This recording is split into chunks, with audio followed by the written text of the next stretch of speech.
Hey guys, thanks for watching. Thanks for listening.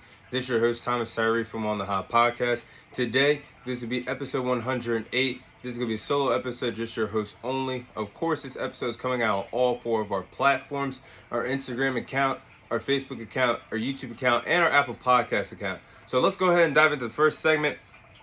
I'll be sharing my thoughts on the latest NBA trades that have transpired throughout the NBA world throughout the last few days. So we saw some crazy trades transpire from today all the way from back to last week around on the days Thursday and Friday of last week. So I'll get into the Chris Paul trade, how Chris Paul was traded to the from the Washington Wizards and traded to the Golden State Warriors, and we saw Jordan Poole traded from the Golden State Warriors and traded to the Washington Wizards. So we all knew when the Bradley Beal trade took place that Chris Paul was not going to be in DC for very long. It was only a matter of when the Washington Wizards were going to trade Chris Paul. There was no way he's going to start the NBA season there. And it happened a few days later after he was traded to the Wizards. So Chris Paul was on the move again. Now this time traded to the Golden State Warriors. So this trade, we saw that the Washington Wizards traded Chris Paul to the Golden State Warriors.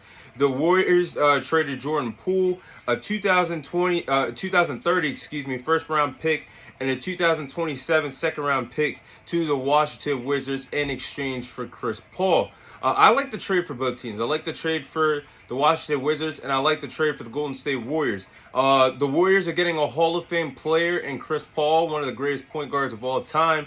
He gets to get paired up with their own right of Steph Curry, who's also one of the greatest point guards of all time.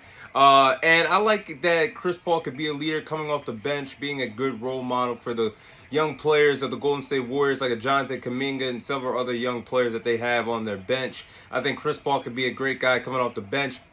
You already have Steph Curry, like I just said, one of the greatest point guards of all time. Then you have one of the greatest point guards of all time as well, Chris Paul, coming off the bench and helping out when Steph Curry's not on the floor. I think that's going to be huge. Also, at times, I think that Steve Kerr could get really creative and have a small ball lineup if he wants to throw Chris Paul into the starting lineup, again, depending on the matchups and who they play those following nights. The small ball lineup, you could have Chris Paul at point guard. You could have Steph Curry at shooting guard. You have Klay Thompson at small forward. You could have Andrew Wiggins at power forward. And if Draymond Green stays, you could have Draymond Green at the center position for your small ball lineup if you want to throw Chris Paul into the starting lineup with depending on who they play on certain nights. But meanwhile, for the Washington Wizards, I do believe that it's a good fresh start for Jordan Poole to be traded from the Golden State Warriors, and now he's a part of the Washington Wizards. There's no drama. He's the centerpiece of a franchise that's going into a rebuilding stage. Jordan Poole has a lot to offer, in my opinion, to the game of basketball. He's only 24 years old. He averaged 20 points per game last season coming off the bench for the Golden State Warriors. He was once upon a time, he was labeled as the long-lost splash brother for the Warriors behind Steph Curry and Klay Thompson when they won the championship not too long ago, a year ago. Now, all of a sudden, the Jordan Poole is just an average player. I'm not buying into the hype of what the media says about Jordan Poole. I think he's very young. I think he's very talented. He can shoot. I just think he needs more time to develop as a player, and I think at DC he has the chance to do that as well.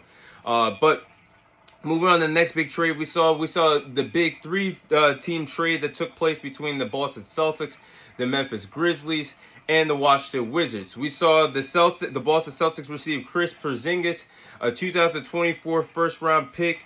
The Grizzlies received Marcus Smart, and the Wizards received Tyus Jones. I do believe that the Boston Celtics won this trade by a mile.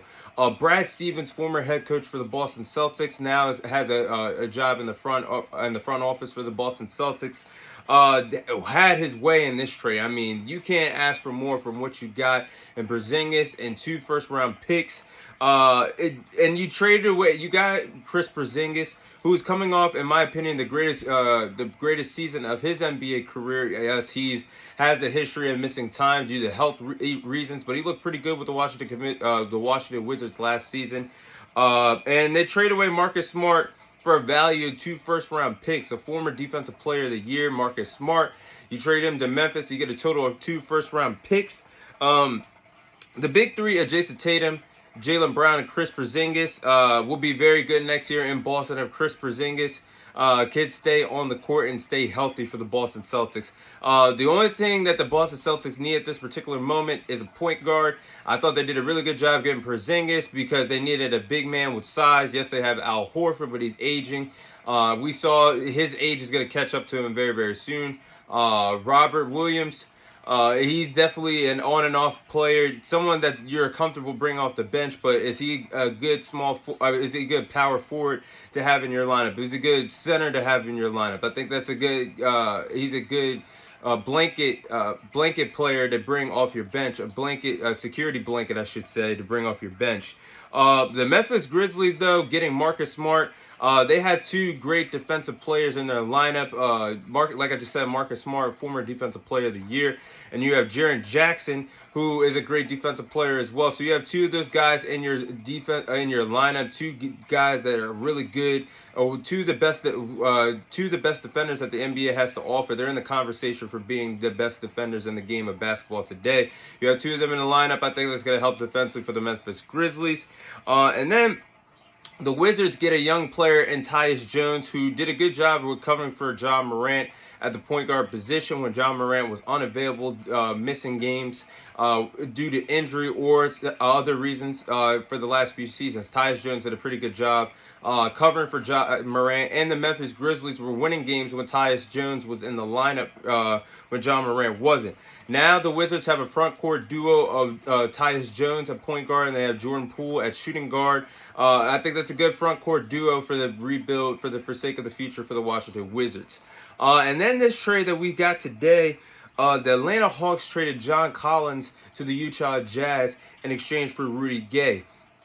So the Atlanta Hawks received Rudy Gay and a future second-round pick, and the Utah Jazz received John Collins. Now, I'm not really surprised about the Atlanta Hawks trading away John Collins. John Collins was always in the rumors, always on the trade block come trade deadline, or always was a name that the Atlanta Hawks always was trying to move for quite some time now. So I'm not really surprised that John Collins is no longer part of this franchise.